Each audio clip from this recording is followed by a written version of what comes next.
Sox fans, welcome to Good Guys Talk Back, a local fan-centric Chicago White Sox podcast, hosted by Nick Murawski and Pat Hester. Hey, Thunder! We are back. Good to be here, Sox fans. This is a fan-centric Chicago White Sox podcast. It is Good Guys Talk Back. I am Nick Murawski. And this is episode 323 as we're winding down the 2025 season.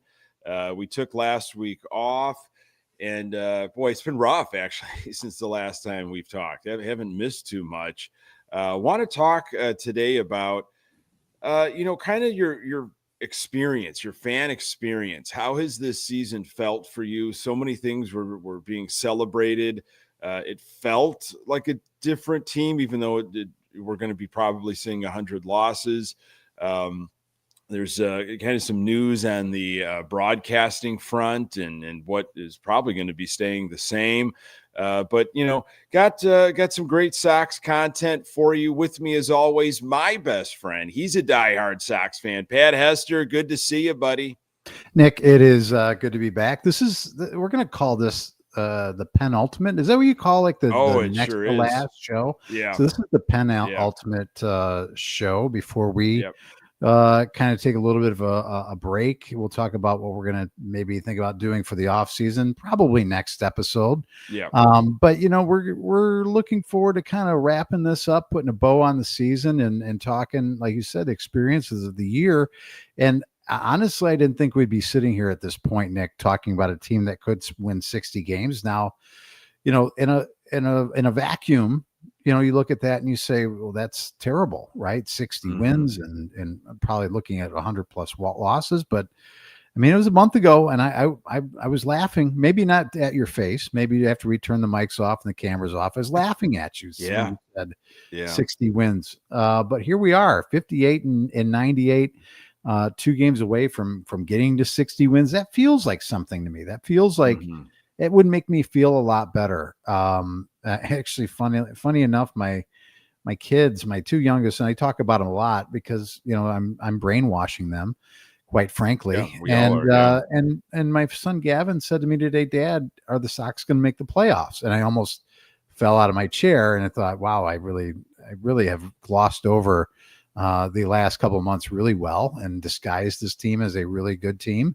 And I had to say, no, son, not this year. Well, we'll talk about that maybe next year, but we'll see. Their monies are spent. So I'm excited to break it down with you today and talk about, what this season has really brought us in terms of joy, ups and downs. And I would argue through it all, more ups and downs. Yeah, I think it's who you talk to and how you've been able to consume the Sox. And that's a part of kind of what I want this episode to be about. Like, how has this season gone for you from a fan perspective? And feel free to jump in if you're with us live, which we appreciate, here on the Good Guys Talk Back YouTube channel. Subscribe to that. Like the stream, all that fun stuff. Audio is, of course, available everywhere. Hello to Sydney, Scott, Peyton, Steve joining in early. Bear down indeed, Peyton. I feel like you had something exciting now to talk about with the Bears, and clearly don't want to take this into a Chicago Bears podcast, but it was rough there, going from a Sox season into the first 2 weeks, what the Bears were showing us. Sox are 58 and 98, and they have a real possibility to win 60 games. They have a real possibility to get to 61, which would be a clean 20 over what they had last year. They've got 5 games left. The Yankees and Washington all on the road, 4-1, of course, to avoid 100 losses. Why that matters to me, I don't know, but there's something about that number, the number that, like, kind of Pedro he had a problem kind of wrapping his brain around that. I remember he had a problem wrapping his brain around a lot of things, Nick. I mean, not just the number 100. Maybe that's the highest he's ever counted before. You get excited. You get excited about the 100 day of school. Remember you celebrated that? You brought in 100 things, and it was a big deal. Or 100. That's a big. Yeah. That's a big number for Pedro to count to. So see why it would confuse him and scare him, and wouldn't want to even talk about it. Yeah, I just want them to avoid that. That would be nice. And, good to have you along, Howard. And as Howard said, 61 games would be a nice, improvement. There's something, I don't know, kind of clean about that. Perfectly 20 games better than last year. Again, it doesn't do much for us. It's still pretty embarrassing. But if you've been following this team, and I know it's difficult to do with the way this whole cable package and TV thing has been rolled out, and of course, just the quality of the team. For some people, it's just, I don't care if you're going to see a 20 win improvement. That's still an awful year. They're still in the cellar. Wake me up, when it's exciting baseball. And I get that.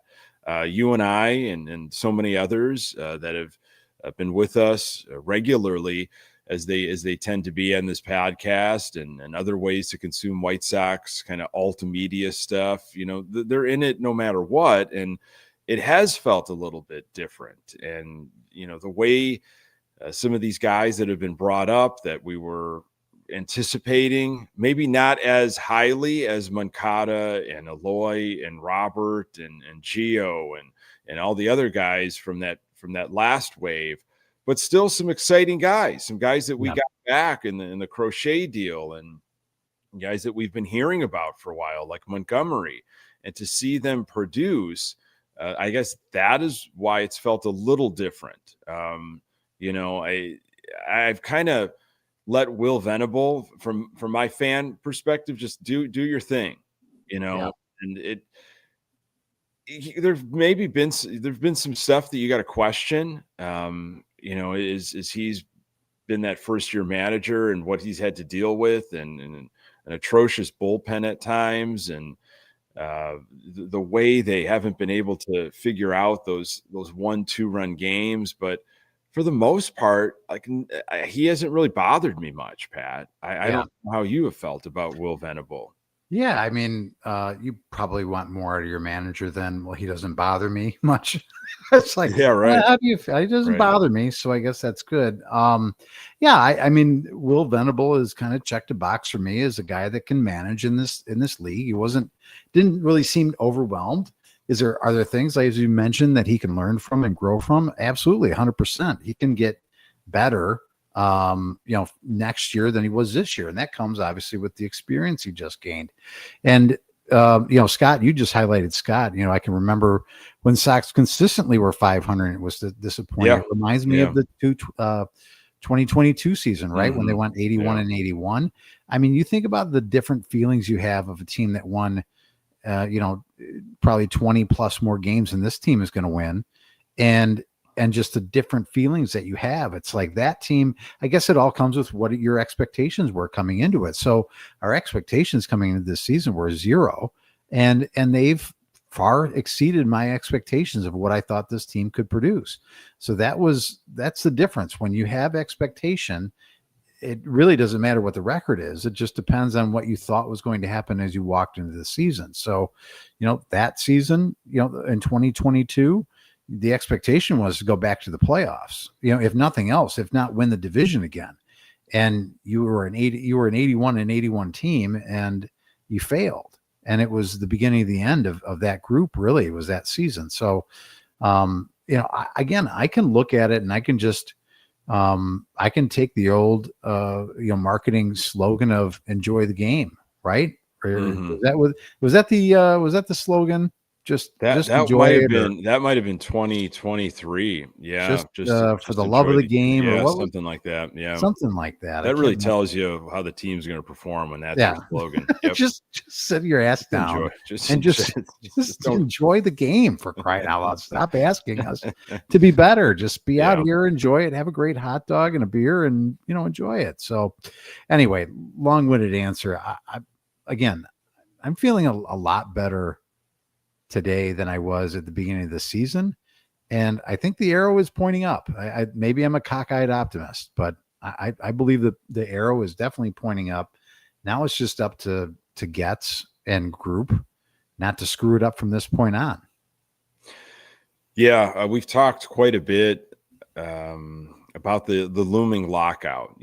After 2026, things can be pretty bad, and teams that are wary of that, they avoid big contracts. They avoid investing money until waiting to see what kind of deal comes about. And I hope that's not necessarily the case. I mean, the Sox are going to operate how they're going to operate. However, with Ishbida in the capital infusions, whatever that means, this is a different world. Okay, This is kind of a gray area. We haven't had this asterisk, before. It's been a long, long time since anybody besides Jerry was involved in all of this. So what will he have to say? How powerful is his voice? Has he been watching closely and seeing, okay, I could see there's some couple missing pieces here that we're not going to be able to produce. We're going to have to go out and get, and if they become available somehow, we should really strike, within reason, within Sox reason. We talked about Sox splashes, last time we recorded, and we need some solid splashes here because I do think they could make some noise in the division. I think there could be some exciting baseball in September. Like, they're within sniffing maybe in a sense of a wild card. Is that crazy? Maybe it is.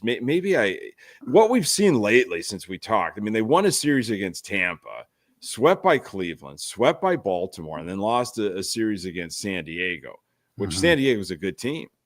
I mean, they're playing. They're October ready.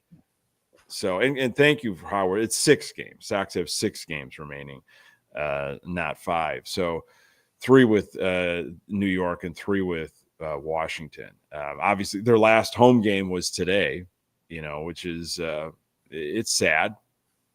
That's a sad thing.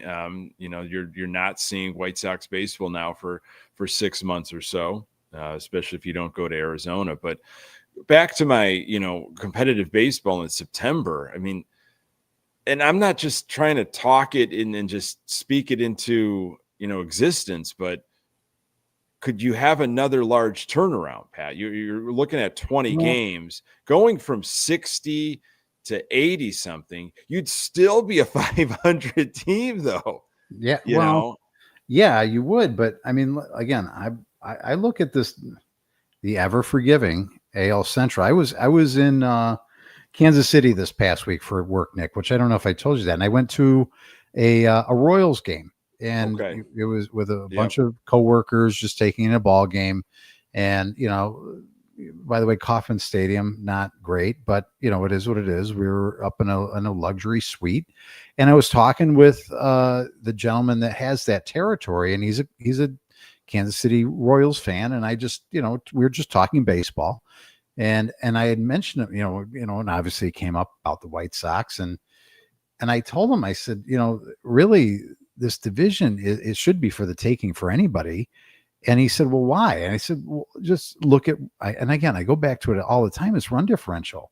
There's only one team in this division that has a plus run differential, and that's Detroit with plus 73. The Cleveland Guardians are -9, Kansas City's -2, Minnesota's -102, and we're -93. Every other division has at least 3, it looks like at least 2 or 3 teams with a plus run differential. I mean, this is an awful, awful division, Nick. You can't tell me that if you don't play your cards right and spend a little bit of money, I'm not telling you you're going to take it from the Tigers over the next year or two, because they seem like they're in a position, especially with their pitching, to go on a little bit of a run here, where they're going to be in the right, or they're going to be a driver's seat to win this division. But you can't tell me that if you don't play your cards just a little bit right, or spend money correctly or properly, that you can't all of a sudden challenge them for a division next year. I'm not telling you that they're going to win it. I'm just saying, can you get in that second and third pole position seat, be a plus run diff team, and be a challenge? I don't know. They cut their run differential almost, from minus 300 to now minus 93 in 1 year. It showed me a lot of improvement. So whether the wins or losses are there, Nick, I think this is an improving team, like I said, with an arrow pointing up. And I don't know about, wild cards and things like that, but the easiest path to get to the playoffs, it's really stupid to say, but is winning this division, which is extremely winnable. Yeah, well said. I've always thought of the Central as we could be competitive in it because nobody tries to win it in the offseason. They don't spend the money. It's always like, we're going to do enough and we're going to kind of keep our eye on all the other teams. It doesn't seem like anybody's trying to outspend anybody and really be aggressive and land the big, fish like other teams operate in other divisions. And then those teams, I think of LA and San Diego, or out east, Philly and the Mets. Yeah.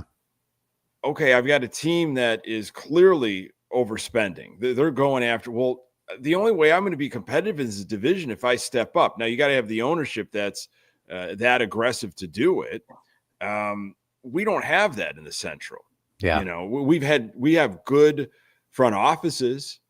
I think Cleveland's a great example of that. Mm-hmm. We've got smart baseball people that do the best that they absolutely can with as little quote unquote talent.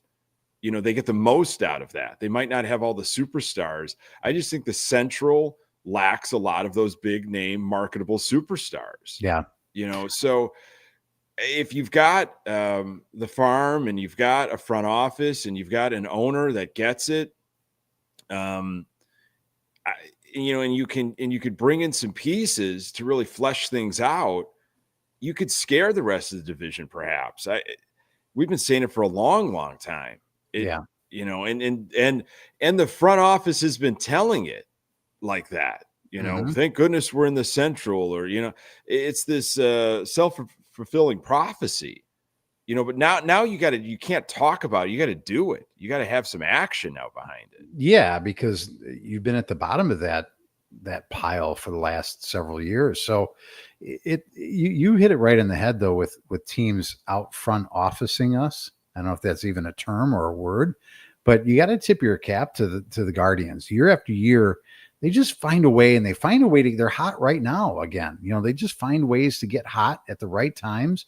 And I don't know what it is about the Cleveland team. It's almost amazing. And despite what the Twins have gone through probably in the last couple of years, maybe 3 years or so, 2 years, I can't remember how long they've been kind of this bad, but this is the worst I've seen from a Twins team in maybe my lifetime. Traditionally, this is a team that does more with less than anybody in baseball. And I don't know how much has changed in that front office, but you can't let that team like all of a sudden wake up and say, we got to get back to being the Twins. Because, the Guardians aren't going to go away. And it's about damn time. You just said, enough is enough. We're the largest market in this division. It's about time we start acting like it. You've got some young guys. You've got a little bit of a core. You're going to need some arms. You're going to need a bullpen. But going back to the Cleveland, they're one game back in the Central. Yeah. Isn't that crazy? It's unbelievable. That was a comfortable double-digit lead that Detroit had. There's some tight races, which this is, if you're a fan of baseball outside of just the South.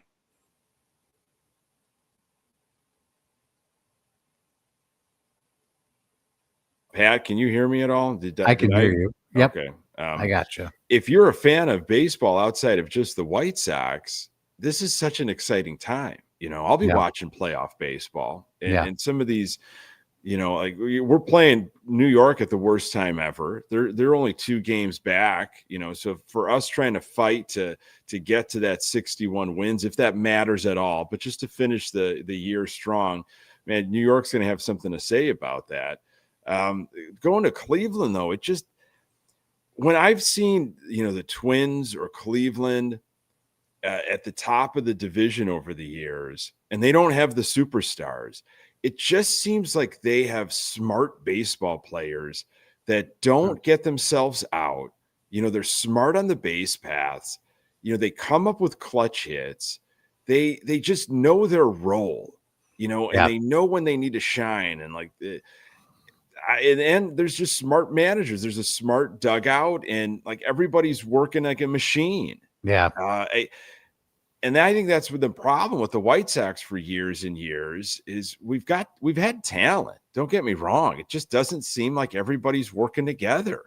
Yeah. We're pulling in different directions, and it's causing a riff and poor chemistry, and the main goal, the focus gets lost. I mean, we've had talent.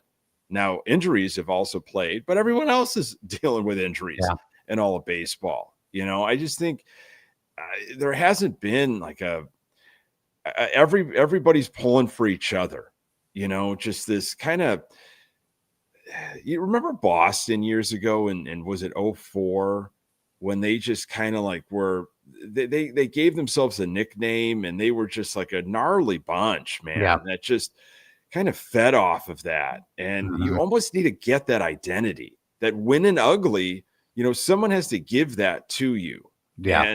And you've got to own it, and just you rally around that. And I think that can build on itself. And superstars are important. You got to have some superstars, I think. But we've found in the AL Central, you don't necessarily have to have a whole cast of them. I think you need to have a well-run organization, top to bottom, and everybody's has to be in lockstep. Yeah. It feels a little bit better this year.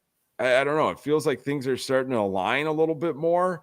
Again, you can't argue too much with the 20-game improvement, aside from saying, well, it was so bad last year, but it could have been just as bad. Yeah. I had no hopes. Yeah. Record-wise coming into this year.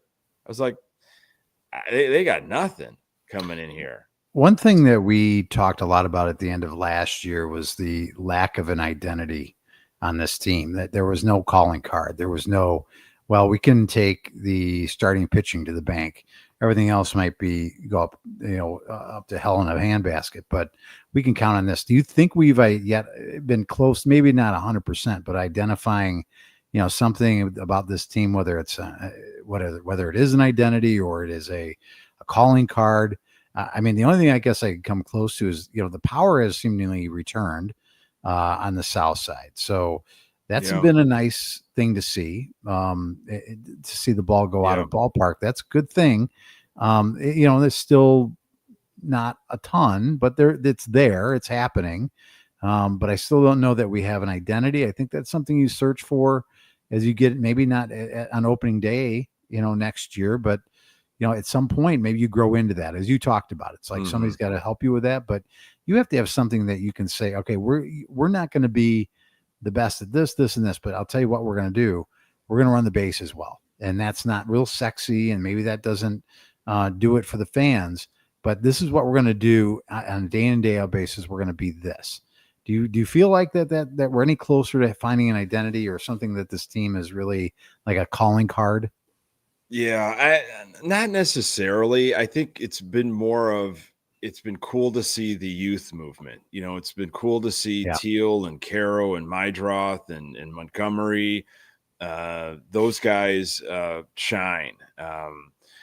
I would love an identity, to follow the Sox. If it's just they're an aggressive team that just doesn't say die. Yeah. And they're a dangerous team. And they're never out of it. They're constantly chomping, they're constantly at you. They really are trying to win things at bat by at bat. and have quality at bat. I would also love for teams to say that is a prepared team. It felt like we were a little bit more prepared this year. I don't know if that was a Ryan Fuller thing. I don't know if that was, some guys that have been brought in, even in the pitching world. They've had more time to have the conversations and get on page of what the White Sox want to do, top to bottom. But that would be something that would be really great. Oh, wow. Yeah. The Sox they're feisty. They're aggressive. They will try to take an extra base when they can. You've got to be, head on a swivel with them, but they're also very prepared. You're not going to be able to sneak anything past them.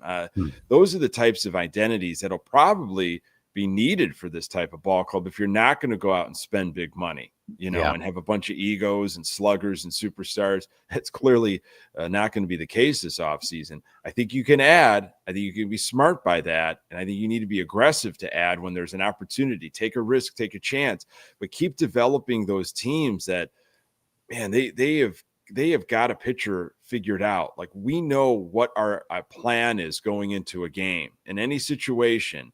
I think that for young guys to get that mentality of this is how we're playing, I think you can do that, right? It's a little easier to do that with younger guys that don't have a preconceived notion from a different situation or any chip on their shoulder.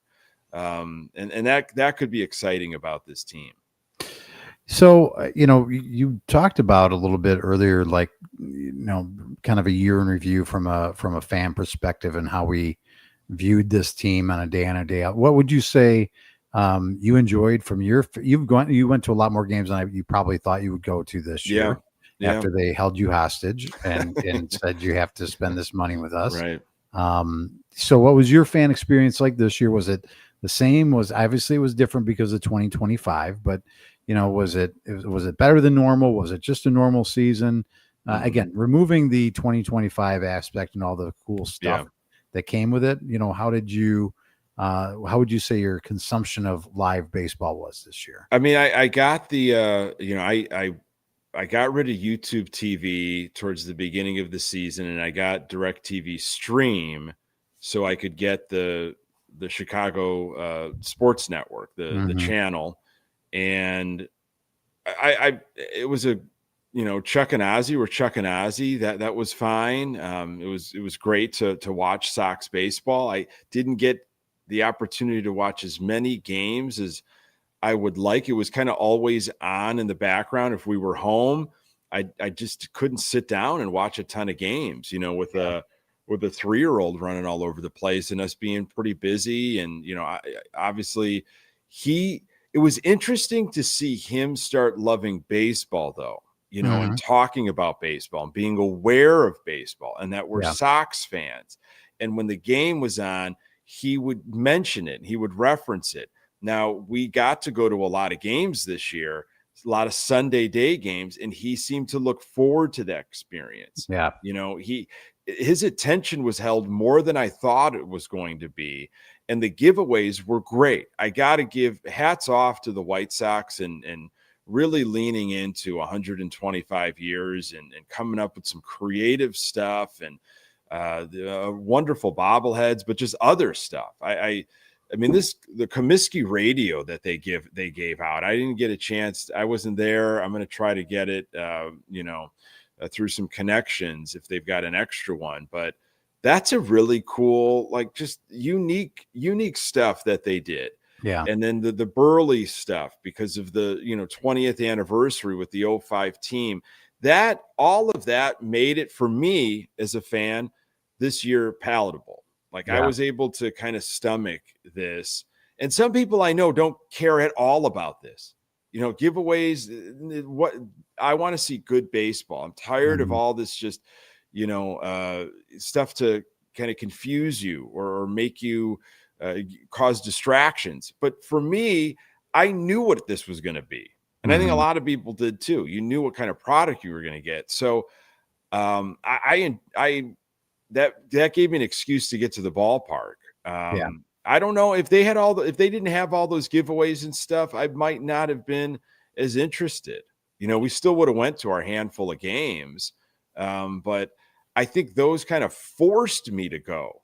And I'm glad it did. Sometimes you got to force yourself to do things. And then when you get there, you're like, oh yeah, I'm really glad I forced myself to do it, because I saw my son really get to embrace it. We made some really awesome memories this year that we can build on as, this winter sets in, and I'm hopefully when, spring rolls around, he'll get excited again and want to go to games. Now, I had a ticket rep contact me, man, maybe like 3 months ago about renewing like my little plan, my 20 game plan or whatever, or flex plan. It was the flex thing, like 10 games or something. And I said that I was interested in that. I'll put down a deposit, and this poor guy, he has been calling me every other day, and I just have been missing. He's calling me during work, and I'm missing like his calls. He's leaving voicemails. He's emailed me a couple times, and I've gotten back to him. I'm like, hey man, like, just want you to know I'm in the education world. Once school starts, I'm just not around, especially in September. September is you're trying to get your schedule. It's like drinking from a fire hose. This guy though, he has been at it, man. This guy won't quit. I'm getting calls constantly, like, just trying to get that, deposit. We talked about your interest. He's trying to get his Christmas bonus. He's already dug the ground for the pool, and without your check, it's gonna bounce. Yeah. I want to talk about, I want to get your perspective in a moment. But I did read a little bit about what Brooks Boyer said in terms of the whole broadcast stuff and how they're going to roll things out next year. And I know that's going to kind of give a lot of people some problems, but Sydney mentioned it in the chat. If I could go back here and the Chicago sports bums, they're awesome at what they do. They do some amazing tailgates in Lot B. They've become, must see tailgates, must witness tailgates. It's the food, the drink, the camaraderie, the fandom. That's been awesome. And, the 108 guys got a lot of love this past week. They got their own bobblehead. I think through some of the connections that they've made over the years with Brooks and other people, and just the pure dedication and the community that they've created, which is pretty cool. I would love to see the Sox like lean into that next year as an organization and really, fully recognize a lot of the fan alt media stuff that goes on. Sox on Tap, Sox on 35th, there's so many people that have dedicated, their downtime and have put their passions into the White Sox. And it would be cool if the Sox, and I don't know if there's a lot of teams that really do it out there in all of baseball. Basketball might be a little bit fan friendly in terms of access, fan accounts and alt media type of stuff. Baseball is just, they kind of keep everybody at bay, and it'd be cool if the Sox were like a front runner to that and gave a lot of access, to a lot of the fan podcasts, blogs, whatever, moving forward, and said, you know what, man, you guys have been with us and we don't have a ton to celebrate in 2026, but we're really going to allow you access and give a little bit more in terms of press passes and accessibility. That would be interesting to see.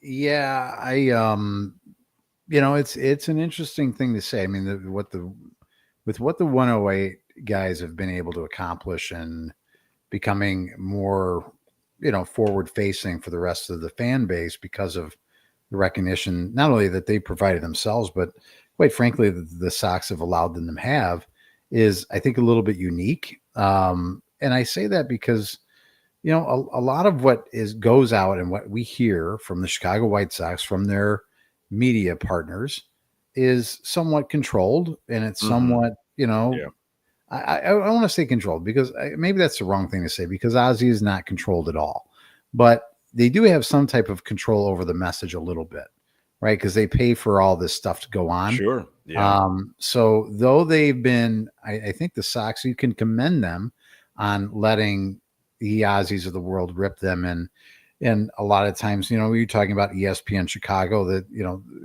during their shows, they'll outright rip Jerry every day of the week if they had the opportunity. So they have done that. They've taken the criticism, but I don't know if they want to get into the business of, allowing things to happen that are way too far out of their control.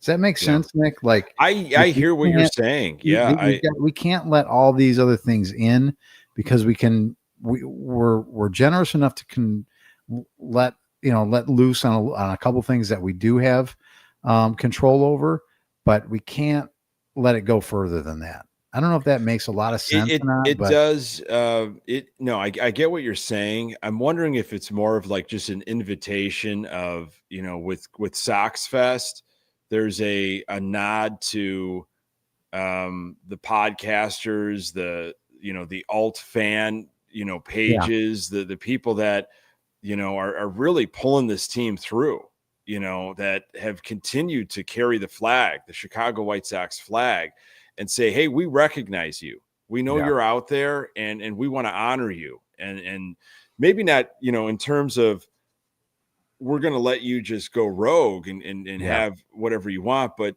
some sort of relationship, if that makes sense. Okay.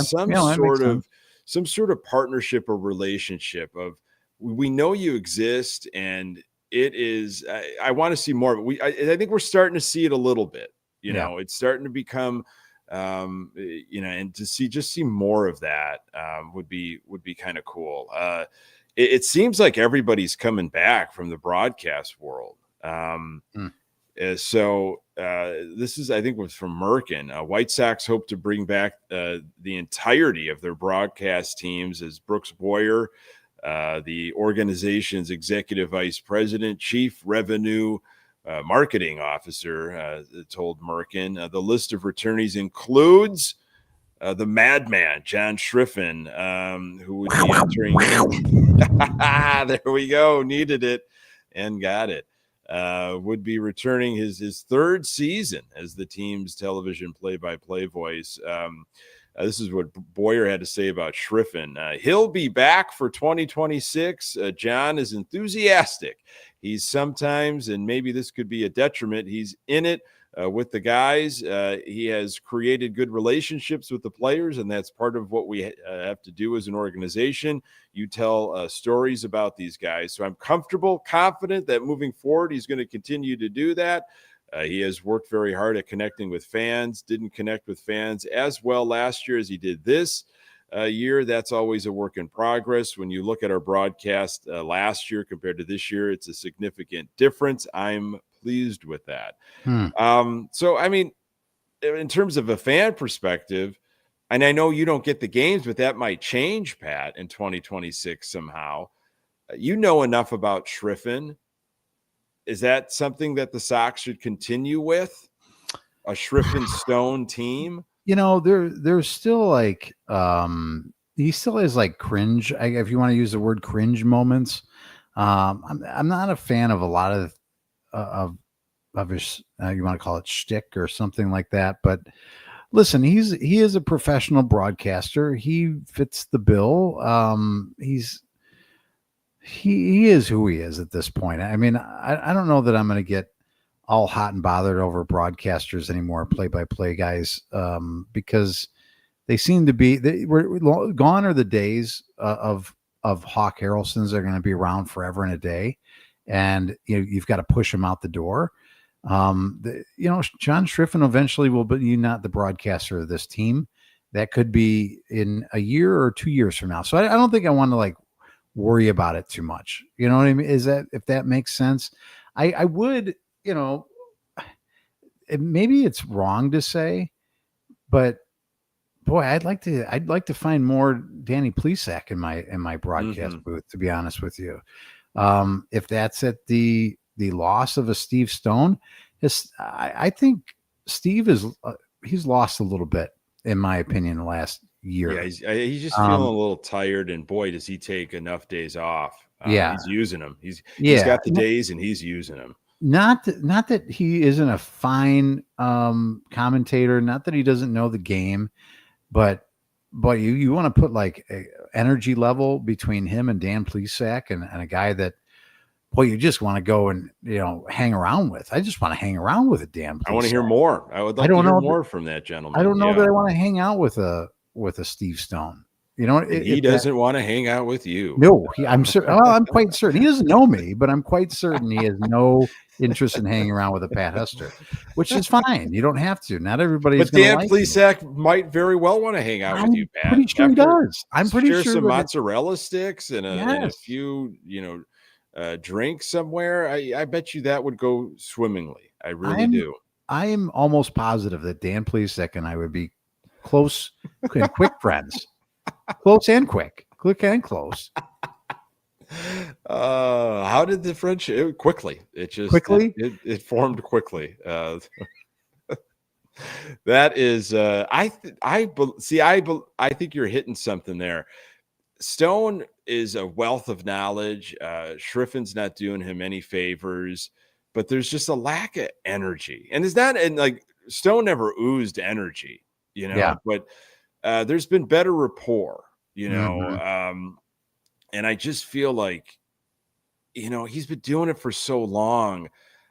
I think he needs that chemistry, and it just doesn't feel like it with him and Shriffen. I feel like he's almost like finishing out a jail sentence, like, oh man, I got another year or two before parole or something like that.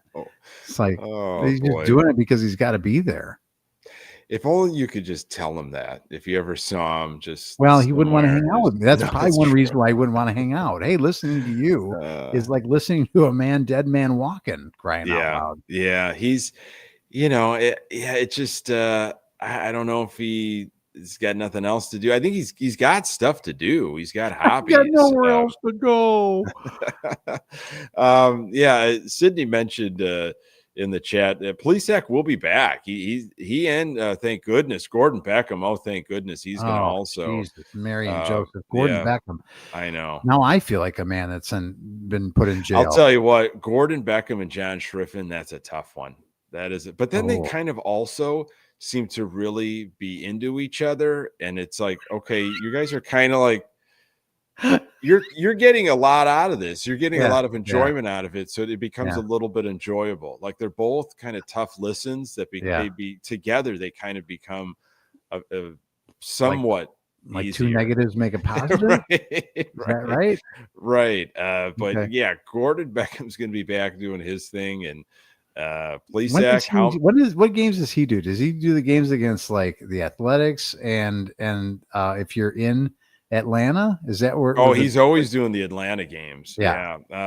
Stone took so many days off this year. I felt like usually it was like a certain West Coast trip or something that Stone would, or maybe it was to Canada. I don't know what Stone's deal is, but it didn't, there was no rhyme or reason this year. He took a lot of time off, and maybe that was just built in because they wanted to get Plesac involved. I'm not sure. Maybe he had a lot of PTO that rolled over from the past year, and he maxed out on his PTO, and he had to use it or lose it.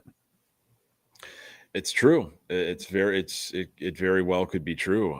But I think we benefited from more Plesac. Yes. So that was fine, and I'm looking forward to seeing what that could be next year. You didn't catch a lot of TV, but they did for home Friday games. They did this all access thing. I don't know if you heard of this. They had the New City Connects on Fridays, and they did this all access thing where they did in-game interviews, players, manager. It was I didn't really need it. Yeah. I commend them for trying something different and really trying to give the viewer a different take on just an ordinary broadcast. But I personally don't need in-game interviews while action is happening and somebody in the dugout is trying to pay attention on game and give attention to a question and give an interview, to me, it's just it's not necessary. I don't know how distracting, and you can tell that the players don't really like, because I've seen it from a Sunday Night Baseball perspective, and they do that a lot on ESPN. So I know what you're talking about without having seen this from a Sox viewpoint, but I've watched it, and that makes me just kind of go, can this half inning just get over? Because I feel bad for this guy having to answer questions, and there's a pitch, and he's moving all the time, and he's doing this, and it's like, I guess it's somewhat interesting, but if you wanted to ask him like 2 questions max and get in, get out, and move on, okay, fine. But you're sitting there for an entire, at least it is for ESPN, you're sitting there for an entire half inning, and it's like, I'm not getting much out of this, and I don't know why. This is not important. I don't know what fan this is important to. It's not important to me. Maybe I'd be more interested in, because they do talk about it a little bit, but maybe bringing more of the gambling aspect into it. Hey, this right now, Talkman is a 2-to-1 chance to hit a home run. I would put that bet in right now. They do talk a lot of it, but give me some more gambling discussion or something. Like, I don't know. It's weird to be talking about that. Yeah, that's like, that has become a thing though. Yeah, in baseball. Like, I just don't need I don't need all access forever. I don't need more of things isn't always good. Right. You know what really is, I have not gotten anything out of it, is when the players mic'd up and they're wearing a mic in the field and they're wearing a mic in the dugout, and then they go to the audio and they're like, hey, Miguel Vargas is mic'd up, man. Let's hear what he's been chatting about this game. And it's a compilation of nothing. You know, it's a couple of like noises. There's a couple of like incoherent names that he might be yelling from a distance because he's trying to get somebody's attention to like shade them over somewhere. Yeah. There might be like a tribal scream, if he's running out and that's it. And then like Shriffen will be like, whoa, it is interesting to get an inside sneak at what they're thinking and saying on the ball field. Friday Night Access. I'm like, that was a bunch of nothing, man. I know you got to sell it. I know you've got to sell it and you're trying to sell it, but I don't need that level. Yeah. Of stuff. Do you remember the original Naked Gun? Sure. Did you ever see Naked Gun? And then he's in the courtroom, and then he goes to the bathroom, and he leaves his mic on. That would be the more interesting for me. Like, let's check out Mike Talkman. He's always in the can. Whoa, and he's just urinating. That's interesting. That makes for good TV. Yeah, just let's have access for 24 hours. Let's not let him get off the mic. I want to hear everything. I want to how he orders his lunch. I want to hear, I want all of it. So yeah, that stuff. I don't know if they're going to keep that stuff around. But let's circle back to you. I went through some of my kind of how my experience was and what I've kind of taken away from this season from a fan perspective, especially here with their last home game. But how have things been for you? And have you felt really lost because you haven't had access to watching them on TV? And has DJ gotten better if you've been watching or listening to more radio? Well, I'll answer your last question first, and that is no. Oh man! But DJ's DJ. Again, he's been around so long now. That's just kind of it ain't changing. Now, does he know the game? Yes, he does, and he does have good commentary. But there are just things that he says that are just so wackadoodle. I can't get past it, but whatever. DJ's DJ. It's radio broadcast, and him and Len do a fine enough job, from a radio perspective. Did I miss anything? Not having the ability to watch the games this year. It was a little bit. I felt it more towards the end of the season because as my two younger boys got more and more interested in baseball, and just especially with the younger players, and I'm showing highlights, like my 5-year-old, his routine right now, Nick, is he wakes up, how did the Sox do last night? And can you put on the YouTube highlights while I have my breakfast? That's what he does every morning. And because he's like kind of secretly obsessed, and not being able to turn on a game just to watch it is a little bit disappointing. And it's like I've gotten to the point where I go, okay, well, do I really watch anything on Hulu? Could I just get rid of Hulu and get CHSN and then Disney Plus? And is that all I really need in life? Because I really don't watch any other TV, but then I have to figure out how to watch football on Sundays. So that's neither here nor there. So the beginning of the season, didn't really miss it. I can get caught up. I can watch on the Gamecast, and I can get highlights the next day, and I'm not missing out on anything. But from a perspective of being a father and trying to grow some fans in my own household, yeah, I think I did miss out on a little bit this year. So it has made me contemplate, like, what will next year bring, and what will I maybe need to think about doing to get better consumption. But from a live experience, I mean, they do a really good job. There's things that they could, any fan experience you could pick apart here or there, but I just felt more of a lightness in the ballpark, not from number of fans. That's not what I mean. I'm not making a joke on our own fans.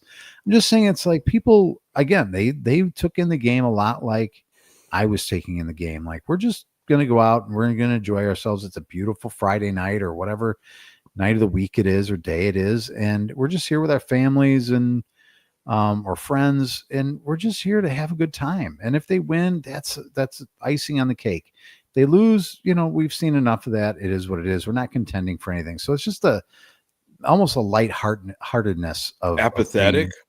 I wouldn't say apathetic. No, I wouldn't say that at all. I would, because that's like, there weren't people there like hate watching. They're really just there enjoying the team that they love, and not really.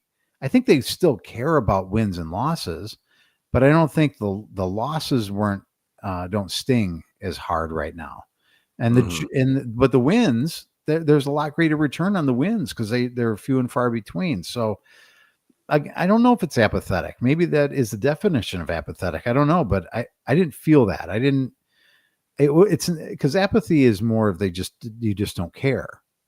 I think there's still care there, but I just think it's, it's an understanding of where you're at in your place in the baseball hierarchy. So, acceptance, maybe. Just acceptance. Yeah. It's the final stage. I've accepted this. So yeah, I always enjoy going to the ballpark. It's always been a good experience.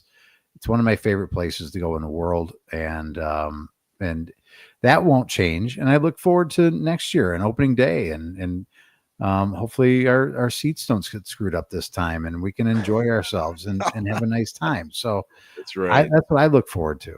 Yeah, man, that really went by quickly. I can kind of just picture us at that game, and we saw a win, and we did a little just celebratory tailgating after, and it was chilly, of course, because it was that time of year. And man, things have flown by. Yeah, I can't believe we're ready talking about the ending stretch, and that home games are over.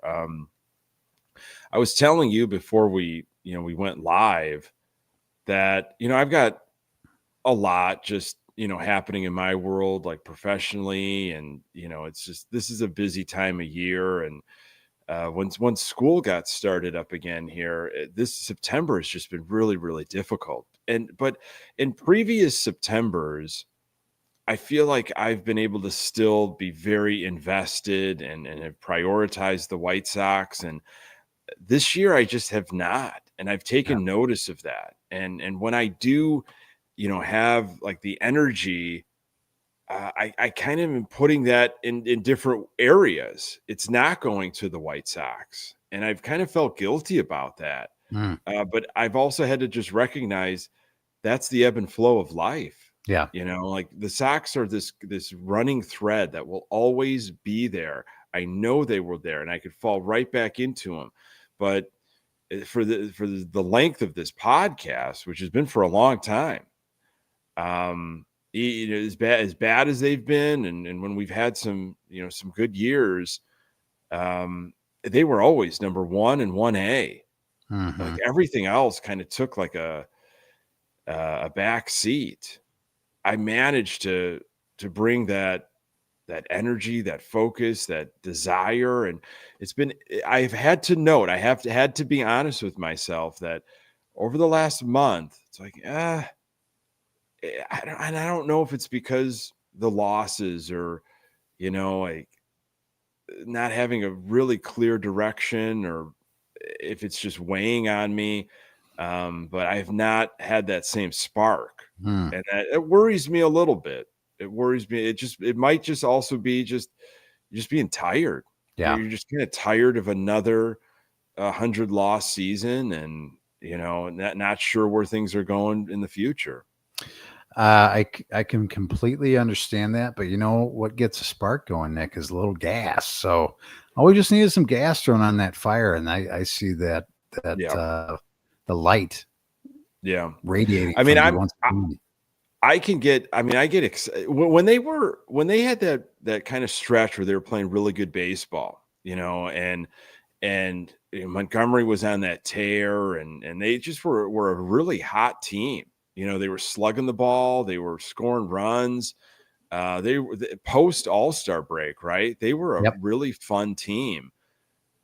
Man, that was some fun. Those were some fun days. Yeah. I was looking forward to Sox baseball. I was like, man, I can't wait. I haven't felt this way in a while, consuming, highlights and tracking the game when I was away from the TV. I like that. I miss that. It's just too few moments of that over the last 2 seasons. Yeah. Well, we're coming down the home stretch, Nick. We've got one more of these regular season shows to pump out there for the fans. I'm looking forward to it next week, and see what the future holds, for our schedule in the off season. And we got to prepare ourselves, but maybe next week we do some fun stuff. Maybe we do a highlight show like they used to do on TV shows. Just like, hey, we didn't really write a show for this week, so let's just put our highlight reel out there for everybody. I wonder if we could find that. I've mentioned that before. I think we do just an all highlight show. Yeah, that would be just me just calling in, just going kind of PTO for the week and just getting into just studio mode, and me just pouring over hours and hours and clipping things together. It could be done. I don't know if time will allow it. So we'll have to do a live highlight show. Okay. Well, just to reenact our favorite moments. Okay. Yeah. What's your prediction? Sox gonna avoid 100 losses, or do you think it's just too much to overcome now? I think they will not be able to avoid 100 losses just because they're playing the Yankees, but I do think they can find a way to win 2 games and win 60. Okay. I would like to see him get to 61, but I do think they'll get to 60. Okay. I do think they'll get to 60. That's what I'm feeling, which again, not much in the grand scheme of things, but in comparison to last year, I think that is something. So we'll be right back here next week to put I guess a question mark, an exclamation, a period maybe on this season. And hopefully we've got something to get excited about to end Yankees, then Washington. But boy, as always, it goes without saying, but I'm going to say it anyways. The folks that have been with us, and whether you're on audio and checking in, and I hear from so many people over the season, or with us live on Sunday nights, it just means a ton. It's so awesome to connect with other passionate Sox fans and provide an outlet where we can have these conversations, and the chats have been awesome. And hopefully these types of conversations go back to Sox fans in your life. And, again, it hasn't been wonderful to talk about, but when you're passionate about something, you find the way to bring it to life. And these have been fun Sunday nights. So if anything, I could just say thank you. I agreed. I couldn't have said it any better than you did, Nick. And we love the fact that people like what we do, because we're just two goofballs and then just like chopping it up and busting chops once in a while and having a laugh. And that's all it's about for us. Is we do this for us, and we're just glad other people want to be in on the game. Yeah, it's I think providing that sense of community and that opportunity to vent, to celebrate. I mean, we've had all those emotions, as we're kind of closing up on this season, but it's been a wild ride. And I want to thank you, Pat. We'll get to the proper thank yous next week, but man, it's a commitment. So it was good to get back on the mics with you this week. Yes, it was. I look forward to next week. Thanks for listening, everybody. Thanks, Nick, for all the work you do. And we'll bring it back next week at 9:15. Yeah. Find the podcast absolutely everywhere you find your podcast. Subscribe and like that stream. Good Guys Talk Back YouTube channel. Really appreciate everybody being with us once again. Hey, for Pat Hester, I am Nick Murawski. Until next time, go Sox.